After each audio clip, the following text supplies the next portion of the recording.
Barrister Suman, কেমন আছো তুমি? ব্যারিস্টার সুমন, এতদিন পর ফোন করলা। জেলের মধ্যে কি ফোনের সুবিধা তোমাদেরকে দেয় না নাকি? বুঝলাম না।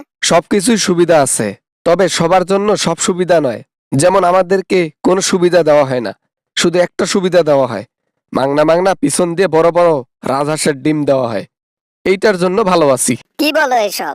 ডিম পিছন দিয়ে দিলে ভালো থাকার কথা না তো। তুমি আবার ভালো আছো? তোমার কথা বুঝলাম না। এই ব্যারিস্টার সুমন, তোমার কি মাথার মধ্যে সমস্যা হলো নাকি আবার? Hello, hello. না ম্যাডাম, জেলখানার মধ্যে তো পচা খাবার দেয়, ওইটা খেয়ে পেট ভরে না, আর ওটা গিলতেও পারি না।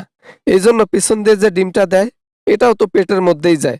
যাক, মুখ দিয়ে না যাক, পিছন দিয়ে তো যায়, ভালো লাগে। হোক, সমস্যা নাই। আমি তো ভাবতেও পারি নাই তোমাকেও গ্রেফতার করবে। তুমি তো আমার পিছন থেকে পাঁচ আটটা, তুমি তো গোপনে আমার পাঁচ আটটা। তারপরও কেন জানি প্রশাসন তোমাকে বুঝতে পেরে ধরে ফেললো। হ্যাঁ, ওই যে বললাম না, একদিন আপনার পক্ষ নিয়ে কথা বললাম আন্দোলনের সময়। সেই সময় পাবলিক বুঝে গেছে যে আমি দুদিকে ডাইন মারাইয়া এখানে জনগণকে ভালো রাখার জন্য যা বলা লাগে বলি, আর গোপনে গিয়ে আপনার পাচাটি। আমি তখনই ধরা খেয়ে গেছি ম্যাডাম। হোক, চিন্তা করিও না। আমি খুব আপ্রাণ চেষ্টা করতেছি বাংলাদেশে যাবার জন্য। আর বাংলাদেশে যাবার চাইতে বেশি চেষ্টা করতেছি গদিটা হাসিল করার জন্য। গদিটা পাইলে সবাইকে ছাড়িয়ে নেব আমি। আপনি বিশ্বাস করেন বা না করেন, সেটা আপনার ব্যক্তিগত ব্যাপার। বিগত আপনার জীবন চলে যাবে সামনের মধ্যে, তারপরও আপনি প্রেসিডেন্ট হইতে পারবেন না। বাংলাদেশের মানুষ আর আগের মতো নাই, আগের মতো নাই। তাতে কি হয়েছে? বাংলাদেশের মানুষ আগের মতো নাই, তাতে কি হয়েছে? কোনো সমস্যা নাই। আগের মতো বানাইতে আমার 2 মিনিট সময় লাগবে। বোঝো নাই? রাক্ষসী রূপটা দেখাইলে তারা ভয়ে এমনিতে থরথর করে কাঁপবে। কেন, আপনি কি রাক্ষসী রূপ দেখান নাই ম্যাডাম? ভয়ানক রূপ কি আপনি দেখান নাই? গণহত্যা করলেন, এটা কি রাক্ষসী রূপ ছিল না? হ্যাঁ, তখনও কিন্তু দেশের মানুষ আপনার উপর 1 ছটাক নুনের দাম দেয় নাই।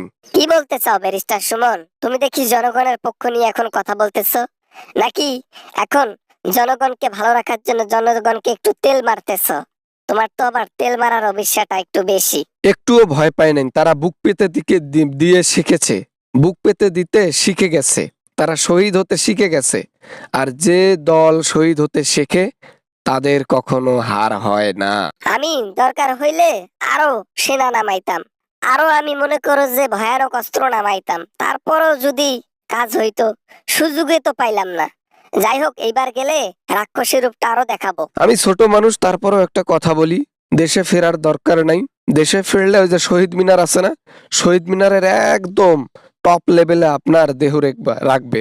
রেখে সারা সারা বাংলাদেশের মানুষ আপনাকে একেবারে কাপড় ছাড়া ওই যে দূর থেকে পাথর নিক্ষেপ করবে আপনার উপর। বুঝছেন কি বলছি? এর চাইতেও ভয়ানক কিছু আপনার সাথে ঘটতে পারে, বুঝছেন ম্যাডাম?